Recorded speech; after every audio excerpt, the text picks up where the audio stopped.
안녕하세요. 측지몽입니다. 전 아스날 선수로 많이 알려져 있고 지금도 늦은 나이에 현역으로 레알 오비에도라는 팀에서 뛰고 있는 산티 카솔라가 또 큰 발언을 했죠. 이 발언의 어떤 시작점? 그거는 이제 라요 바이에카노라는 팀으로 이제 레알 오비에도가 원정 경기를 가던 상황이었어요. 근데 이제 팬들도 거기 원정 팬들도 도착해 있고 선수단도 갔고 그랬는데 이 도착했는데 경기 시작 몇 시간 전에 그냥 연기를 때려버린 거예요. 그러니까 경기가 밀린 거예요. 취소됐어요. 그러니까 몇 시간 연기가 아니고 아예 날짜가 바뀌어요. 그러면서 이제 산티 카솔라가 열받은 거죠. 일단 왜 그렇게 연기가 됐냐? 이 라요 바이에카노의 구장의 잔디 상태가 좋지 않다. 그래서 이제 리그 측에서 그렇게 했는데 그러다 보니까 오비에도 원정 팬 그리고 선수단의 원정 이런 것들이 약간 헛수고가 됐잖아요. 그래서 이제 레알 오비에도 측에서는 막 이런 거 항의해가지고 야 그냥 승점 3점 줘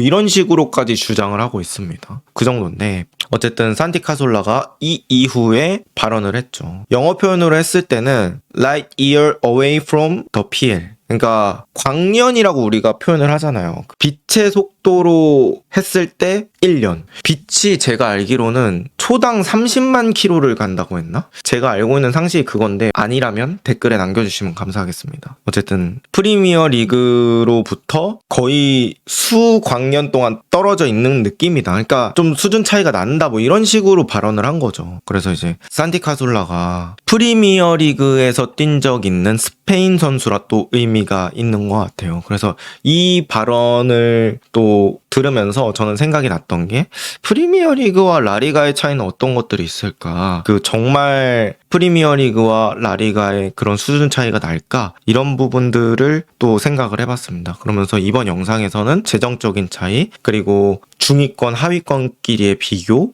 선수단의 연봉, 그 다음에 왜 이런 구조가 만들어졌는지 이런 것들을 제가 한번 조사해봤거든요. 한번 가보도록 하겠습니다. 자, 일단은 왼쪽에 있는 그림이 이제 24-25 시즌 각 팀의 수입이라고 봐야겠죠? 매출 순위를 이제 그림으로 이렇게 나타낸 거예요. 눈으로 보기 편하게 잘 정리를 해놨죠. 1위 레알 마드리드, 2위 바르셀로나, 3위 미넨, 4위 파리 생제르맹, 5위 리버풀, 6위 시티, 7위 아스날, 8위 맨유, 9위 토트넘, 10위 첼시, 11위 인테르, 12위 도르트문트 이렇게 돼 있습니다. 이런 것들을 봤을 때는 우리가 흔히 생각하는 그 인식, 프리미어 리그가 최고의 리그가 아닌가? 라는 인식과는 조금 다르긴 하죠. 어떤 것들이 달랐는지 제가 한번 자세히 말씀을 드려볼게요. 일단 레알 마드리드는 지금 2년 연속 10억 유로 이상의 매출을 올린 유일한 팀이래요. 레알 마드리드만 지금 단위가 하나 더 다르잖아요. 그러니까 레알 마드리드는 전 세계적으로 가장 수입이 많은 팀. 지금 현재는 그런 상태입니다. 엄청나죠. 10억 유로. 그 다음에 저는 바르셀로나가 좀 놀라웠어요. 바르셀로나가 지금 24-25 기준으로는 캄프누, 그러니까 원래 홈구장이 공사를 하고 있었거든요. 그래서 몬주익 경기장을 이제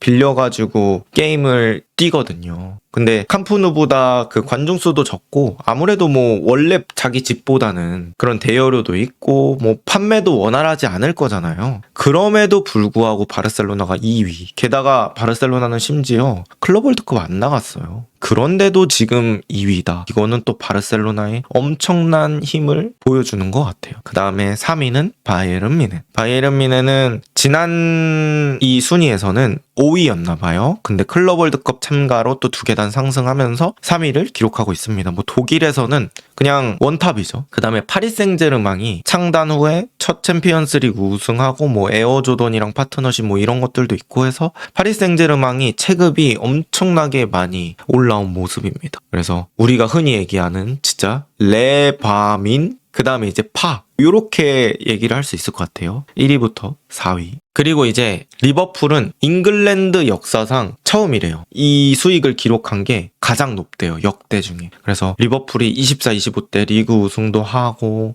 보드진이 재정적으로 관리도 잘 해놓고 여러 가지 것들 그리고 전 세계적으로 인기가 늘었던 걸 체감할 수 있었던 그런 한 해였다. 이렇게 볼 수 있을 것 같아요. 24-25 때가.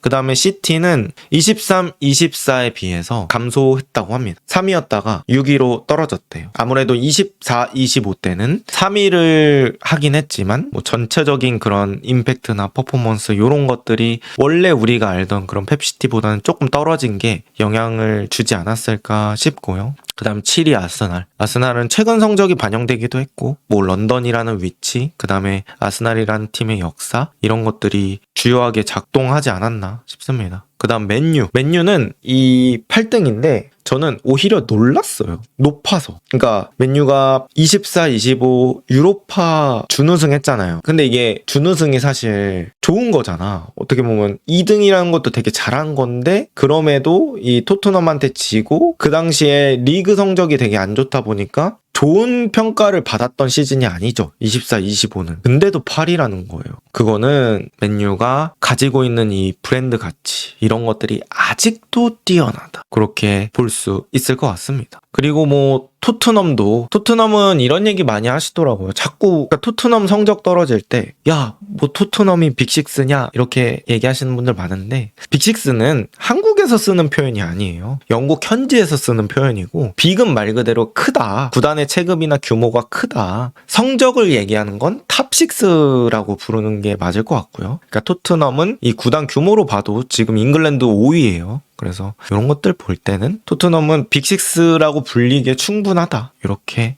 볼 수 있을 것 같습니다. 그 다음에 첼시도 10위. 그래서 저는 이 자료를 준비하면서 느꼈던 생각이 뭐냐면 프리미어 리그는 리그 자체가 엄청 크고 세다고 해야 되고 라리가는 상위권 팀이 그런 것들을 가지고 있다. 그러니까 상위권이 끌고 나가는 리그? 불균형과 균형이라고 해야 되나? 뭐 그런 느낌이 좀 있는 것 같아요. 아까 보여드렸던 그 순위, 매출 순위에 30위까지도 제가 한번 체크를 해봤어요. 30위까지 프리미어리그 팀과 라리가 팀 봤을 때 빌라 14등, 뉴캐슬 17등, 웨스트햄 20등, 에버튼 24등, 팰리스 25등, 본머스 26등, 울브즈 29등, 브렌트포드 30등. 라리가 팀은 AT 마드리드 13위로 하나예요.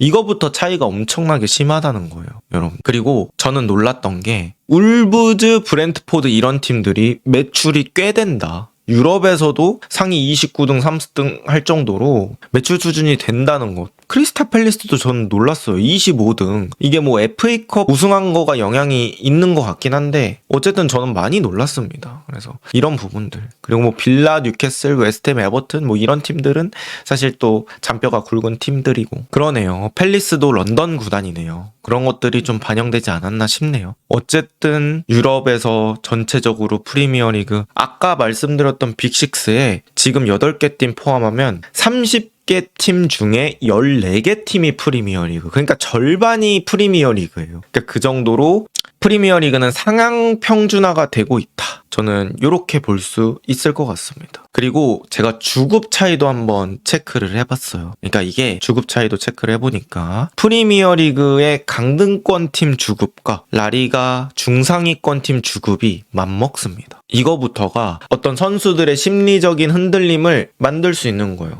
여러분도 똑같잖아요. 여러분들도 내가 축구를 똑같이 해. 근데 라리가에서는 상위권에 뛰어도 프리미어리그 강등권 팀보다 주급이 안 될 수도 있어. 이런 거. 그러면 여러분들 어때요? 나도 그냥 돈 더 받는데 가고 싶다. 이런 생각 들 수도 있죠. 뭐 사실 뭐 스페인 선수라면 스페인 고향이니까 더 익숙하고 스페인에 있는 게 좋아. 이럴 수도 있죠. 하지만 돈은 그런 것들을 움직일 수 있는 아주 큰 메리트 중에 하나입니다. 게다가 축구 선수라는 것은 일반적인 직업과 다르잖아요. 할 수 있는 기간이 어느 정도 한정이 되어 있기 때문에 땡길 때 바짝 땡겨야 돼요. 뭐 그 이후에 당연히 다른 길로도 있겠지만 어쨌든 그런 측면에서 돈은 정말 큰 요인이 되죠. 그래서 뭐 저 정도, 그러니까 PL 강등권과 라리가 중상위권 팀이 주급을 체크해보니까 평균 한 3.5에서 4.5만 파운드 정도로 형성이 되어 있다고 합니다. 그리고 라리가 하위권 팀 주전급 선수의 주급이 1만 파운드 이하인 팀들도 있다고 해요. 1만 파운드면 우리 돈으로 2천만 원 정도거든요. 2천만 원이면 많긴 해요. 월로 따지면 한 1억 정도 될 것 같은데 사실 라리가에서 주전으로 뛴다. 이거는 전 세계에서도 천재 중에 천재 중에 천재 중에 천재거든요. 근데 그런 선수가 사실 월 1억? 물론 일반인 기준으로 많은 게 맞지만 본인이 이뤄놓은 어떤 위치를 봤을 때는 사실 조금 아쉬울 수 있는 보장이죠. 그래서 이런 것들 때문에 또 프리미어리그로 유입되는 어떤 요인이 될 수 있지 않을까라는 생각입니다. 그리고 제가 실제 사례를 가져왔어요. 요것도 조사하면서 저는 약간 충격이었는데, 브렌트포드 주급 총액이 6,250만 유로래요. 브렌트포드가 프리미어리그 최하위입니다. 제가 이거는 한 번 더 체크를 해봤는데 저는 뭐 울브즈나 벌리 이런 데인 줄 알았거든요. 근데 브렌트포드가 최하위래요. 6,250만 유로. 근데 라리가 6등이랑 거의 비슷해요. 비아레알이 6,800만 유로. 그리고 레알 소시에다드가 라리가 7등인데 6,700만 유로. 제가 지금 라리가 6등, 7등이라고 말하는 건 리그 순위가 아닙니다. 리그에서 주급을 몇 번째로 많이 주는지에 대한 순위입니다. 그래서 이런 것들을 봤을 때는 주급 총액이 프리미어리그 최하위와 라리가의 중상위권이랑 거의 비슷하다. 그래서 프리미어리그가 지금 보면 빅클럽들이 이기기 되게 힘들어 하잖아요. 그런 이유가 있는 거예요.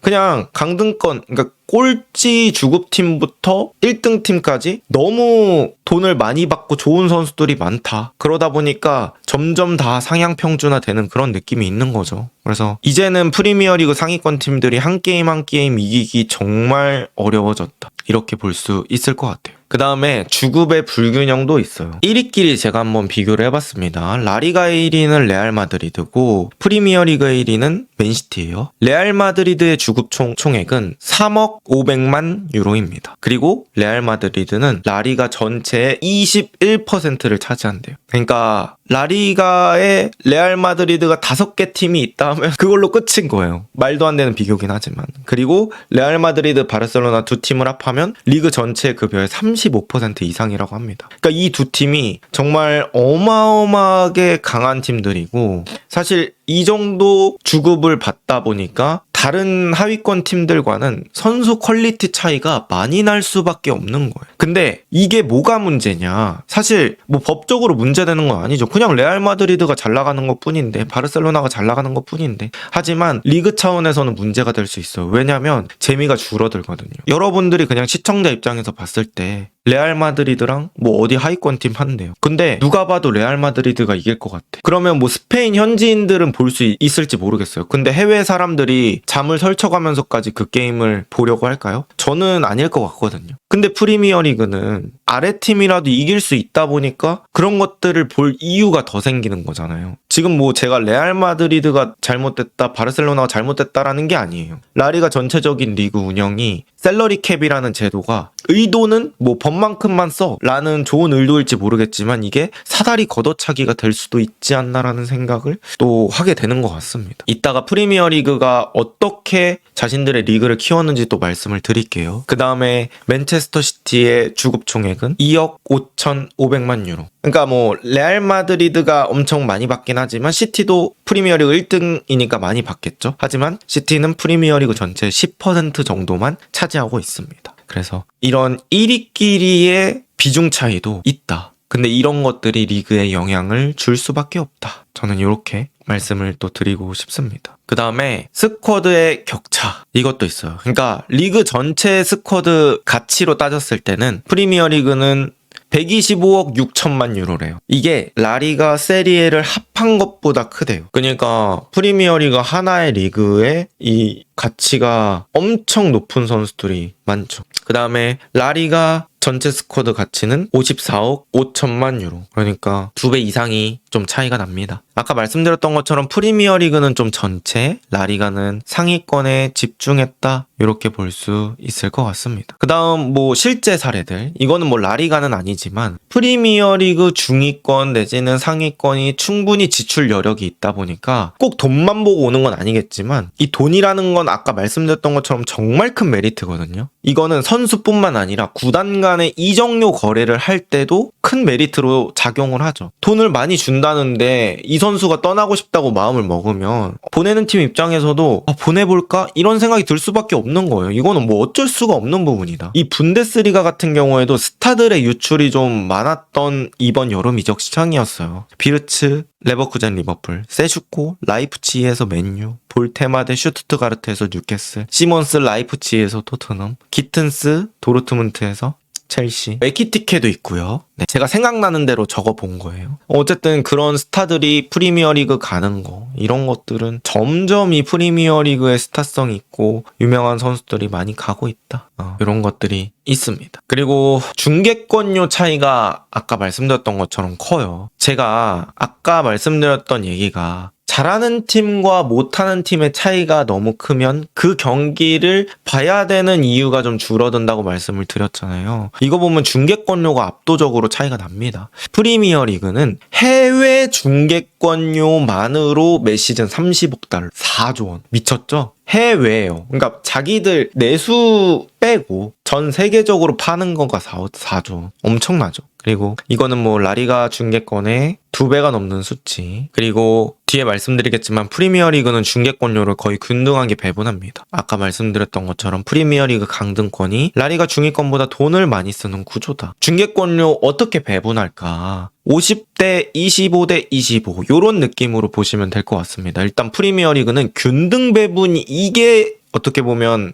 핵심 포인트라고 해야 되나? 이 제도가 이 하위권 팀들, 중위권 팀들이 이적 시장에서 돈을 많이 쓸 수 있는 그런 큰 자금줄이 돼주는 것 같아요. 그러니까 프리미어리가 아까 말씀드렸던 것처럼 전 세계에서 가장 잘 팔리는 리그인데 이 리그의 수익을 50%를 그냥 다 균등하게 나눠줘. 일단 전체 수익의 절반 떼서 나누기 20 해가지고 20분의 1씩 나눠주는 거예요. 이게 1등 팀, 뭐 상위권 돈 많은 팀들 말고 하위권 팀들한테는 정말 엄청 큰 도움이 됩니다. 그 다음에 영국 내에서 TV로 생중계된 횟수에 따라 차등 지급. 여러분들 그거 아세요?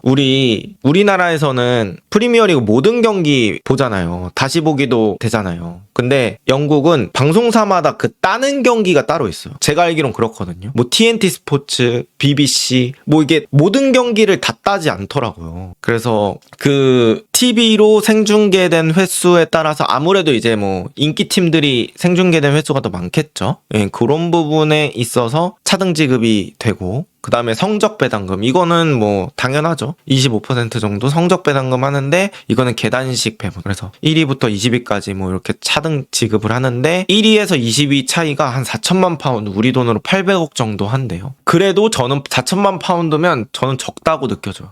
그 정도로 1위 팀과 꼴찌팀이 받는 돈의 차이가 좀 적기 때문에 이 중하위권 팀들이 돈을 엄청 많이 쓸 수 있다. 아까 말씀드렸던 것처럼 브렌트포드의 사례를 보더라도 우리가 PL 내에서는 돈을 많이 주는 편이 아닌데 유럽으로 나가면 돈을 되게 많이 주는 팀이 되네. 그러면 리그 말고 리그 밖에서 좋은 선수들 데려올 수 있네. 야, 너 거기 리그에서 그 정도 받지 말고 우리가 조금 더 줄게. 우리한테 와. 해도 돼. 왜? 우리한테는 결국 리그 내에서 사는 것보다는 싼 선수가 되는 거니까. 그래서 다른 리그에서 계속 수입을 해온다고 해야 되나? 그런 요인이 지금 존재를 하고 있다. 그리고 프리미어 리그는 이런 것들을 잃지 않기 위한 이런 제도 같은 것들. 그래서 자금줄을 어떻게 보면 리그 자체적으로 좀 대주는 부분들도 있기 때문에 이 중하위권이나 뭐 강등권의 어떤 수준 향상이 엄청나게 많이 이루어지고 있다. 이렇게 볼 수 있을 것 같아요. 브랜딩이 중요해진 시대라고 저는 봅니다. 뭔가 예전에는 이런 느낌이 있었던 것 같아요. 선성적 후 브랜딩 시대. 그러니까 성적이 잘 나와야 뭐 그 팀이 인기가 있고 뭐 이렇게 돼가지고 그걸 브랜딩해서 이 팀을 돈으로 바꾼다 뭐 이런 느낌이 있었다면 요즘은 브랜딩부터 한 다음에 그 브랜딩을 바탕으로 성적을 끌어올리는 그런 느낌이에요. 어떤 과정이냐면 브랜딩이 잘 된 팀이 팬을 잘 모을 수 있다. 뭐 브랜딩이란 말이 뭐 정확히 뭐냐, 뭐 애매하지 않냐 이렇게 얘기를 하는데 브랜딩은 이런 거예요. 약간 뭐라 해야 되지?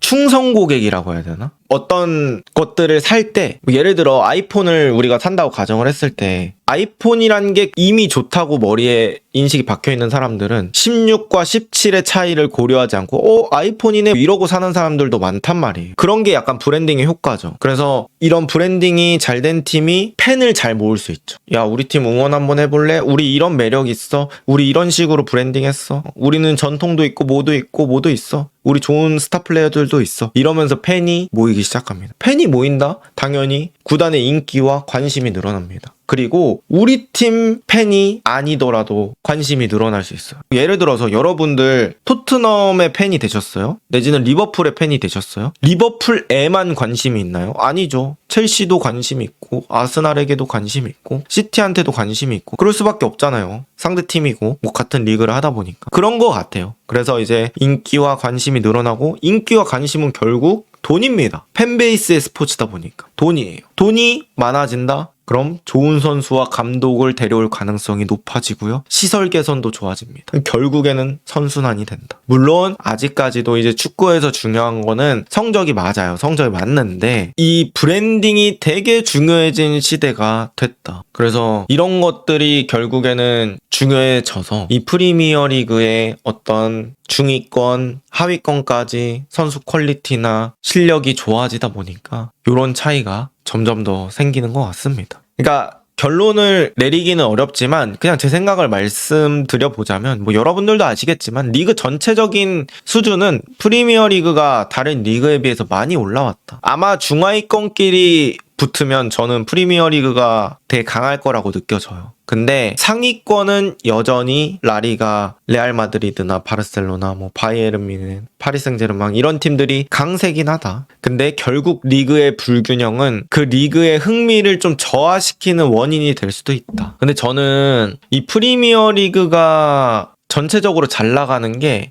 유럽 축구 전체에 좋을지는 모르겠어요. 어떤 리그끼리 경쟁하는 그런 맛도 있어야 되는데 뭐 그런 부분이 조금 좀 줄어들고 있는 것 같기도 하고 그 다음에 이렇게 해서 이제 프리미어리그로만 또 몰리면 어떻게 보면 선수들이 활약할 수 있는 무대가 조금 더 한 곳으로 제한되는 느낌도 있어서 요게 무조건 좋다? 요거는 모르겠습니다. PL이 좋을 수는 있겠지만 그리고 저는 어쨌든 지금 설명드린 내용을 바탕으로 또 추가적으로 얘기를 드려보자면 이래서 프리미어리그 팀들이 챔피언스리그 우승이 쉽지 않아질 것 같아요. 그러니까 챔피언스리그에 나가는 프리미어리그 팀들은 결국에는 리그에서도 계속 빡센 경쟁을 해야 되잖아요. 그러니까 리그에서도 점점 로테 돌리기가 어려워지고 있어요. 저는 그렇게 느끼고 있어요. 프리미어리그 상위권 팀들이 챔스 나가는 팀들이 리그에서 결코 로테 돌릴 수 없다. 뭐 본머스 상대로 로테 쉽지 않아요. 썬덜랜드 상대로 로테 쉽지 않습니다. 마음껏 돌리기 힘들어요. 어쨌든 팀 내 핵심 선수는 한정돼 있는데 그런 부분이 계속해서 가속화된다면 저는 결국에 토너먼트 단계에서 힘 빠지는 원인이 될 것 같아요. 그리고 이제 뭐 프리미어리그 팀은 어쨌든 리그컵도 있고 38경기 하고 그런 느낌이 있죠. 근데 뭐 분데스리가 같은 경우에는 18팀이니까 리그가 34경기 이런 특성도 있고 솔직히 리그앙 파리 생제르맹 같은 경우에는 멤버가 너무 압도적으로 좋다 보니까 리그에서 로테이션을 돌리는 상황도 좀 나오고 그래서 그런 부분들 봤을 때는 오히려 챔스 우승의 가능성 이런 것들은 파리나 뮌헨 또 레알 마드리드 바르셀로나가 이런 시대에 들어오면서 조금 더 높아질 수도 있지 않을까라는 개인적인 또 생각이 듭니다. 어쨌든 유럽에서 경쟁력이 또 있어야 되긴 해요. 프리미어리그도 결국에는 챔피언스리그 우승팀을 주기적으로 뽑아줘야 되기도 하고 그래서 그런 것들을 또 올릴 방법을 한번 고민해 봐야죠. 어쨌든 산티 카솔라의 어떤 그런 발언이 또 이런 컨텐츠를 만들 수 있게 해줬던 것 같습니다. 여러분의 생각을 또 남겨주시면 감사하겠습니다. 좋은 하루 보내세요.